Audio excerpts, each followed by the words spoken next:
को लेके एक फैसला आज सुप्रीम कोर्ट की स्तर से आई है। नीट में इस बार 24 लाख बच्चे परीक्षा दिए थे। कट ऑफ डेट में लगभग 13 लाख विद्यार्थी एग्जामिनेशन को क्वालिफाई किए। 4,500 तरीके सेंटर नीट एग्जामिनेशन के लिए देश भर में होती है। राजेश जी, आप थोड़ा क्वाइट रहिए।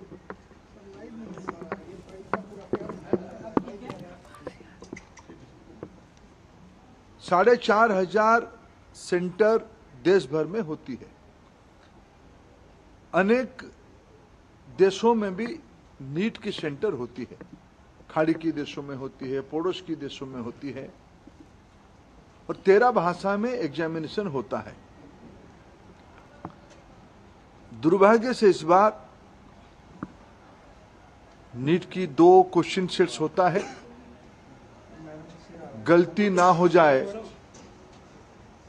इसीलिए चुनाव एग्जामिनेशन के दिन ही सूचित किया जाता है क्वेश्चन सेट ए या बी को यूज किया जाएगा, either of the one.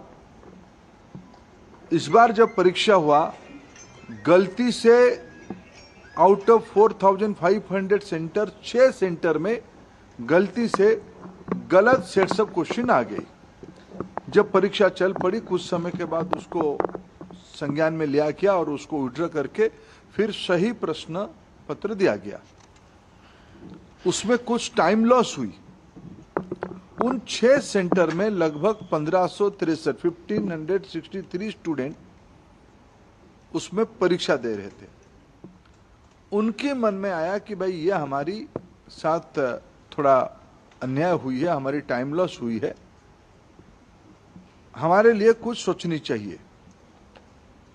Supreme court की एक स्टैंडिंग ऑर्डर है।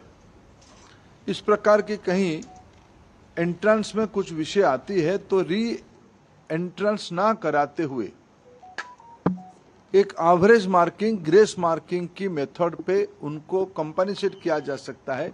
ऐसे एक सुप्रीम कोर्ट की ऑर्डर है क्लैट की स्टूडेंट्स की, क्लैट के एग्जामिनेशन के माध्यम से। एनटीए ने उसको अप्लाई किया। एक एक्सपर्ट कमेटी बिठाई, उसमें से कुछ रिकमेंडेशन आई और उसको उन्होंने अप्लाई किया। उसके बाद देखा गया कि कुछ विद्यार्थियों की नंबर 100% हो गई। उनकी जो एवरेजिंग किया गया, उनको जो ग्रेस मार्क दिया गया, उसमें कुछ विद्यार्थियों की नंबर 100% हो गई। इसमें भी फिर कुछ लोग कोर्ट पे गए।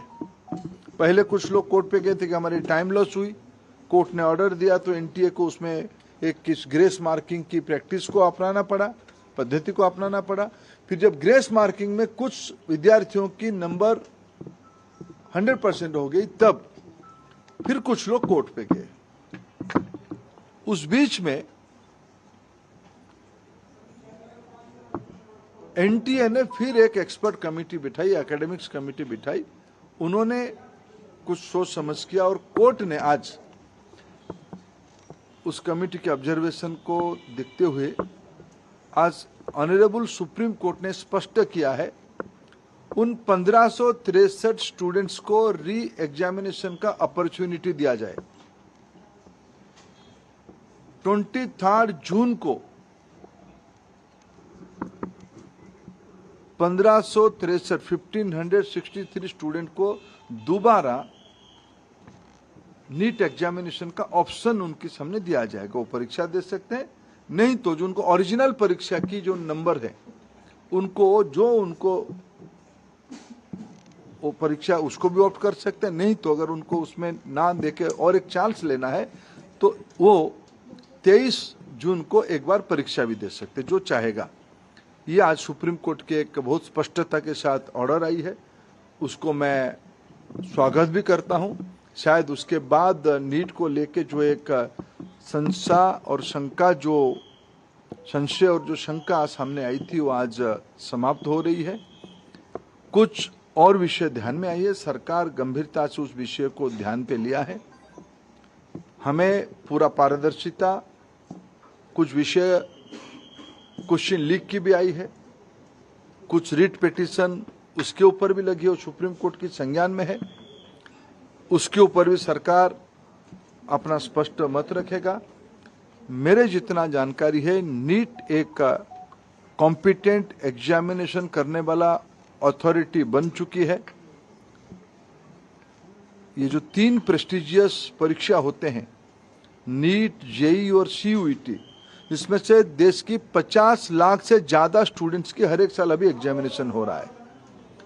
विश्वसनीयता बढ़ी है, इसलिए आने वाले दिनों में सारे प्रकार की शंका संशय को दूर करने के लिए और पारदर्शिता लिया जाएगा और जो लोग उसमें कहीं ना कहीं एक आधा जगह पे कुछ गड़बड़ी करने का कोशिश कर भी रहे होंगे, उनके ऊपर कार्रवाई भी लिया जाएगा। और सुप्रीम कोर्ट की जो लार्जर प्रश्न सुप्रीम कोर्ट के सामने है, सरकार अपना मत उसमें से स्पष्ट रखेगी। जिसकी वजह से बच्चों को खामियाजा उठाना पड़ रहा है, क्या उनके ऊपर कोई कार्रवाई होगी? प्रियंका गांधी भी इसको लेकर ट्वीट वगैरह कर रही हैं। देखो, आज सुप्रीम कोर्ट की ऑर्डर के बाद इसमें जो लोग अनावश्यक राजनीति करना चाहते हैं वो संशय खत्म होते। फिर मैं कहना चाहता हूँ, 24 लाख बच्चे परीक्षा देते हैं, उनमें से 13 लाख बच्चे उत्तीर्ण होते हैं कट ऑफ डेट के ऊपर। यह समस्या परीक्षा में मिसमैनेजमेंट के कारण 6 सेंटर में 1563 बच्चों की आई है, ये स्टैटिस्टिक्स है।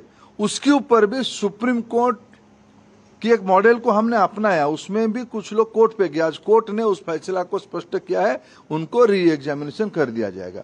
इसलिए इसमें कोई संशय और शंका की गुंजाइश नहीं है।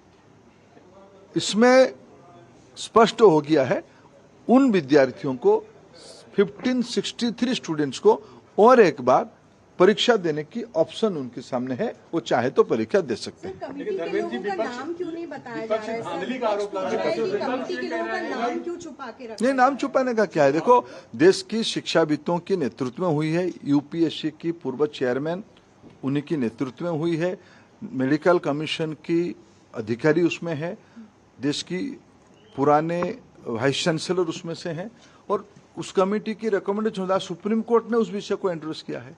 सुप्रीम कोर्ट कहने के बाद आगे और कुछ विषय रहती नहीं है। आदरणीय जज ने सारा पक्ष को लिया है। देखो, विपक्ष के पास कोई मुद्दा है नहीं। चुनाव में हार के बाद उनके मन में एक इधर उधर की मुद्दा की तलाश में है।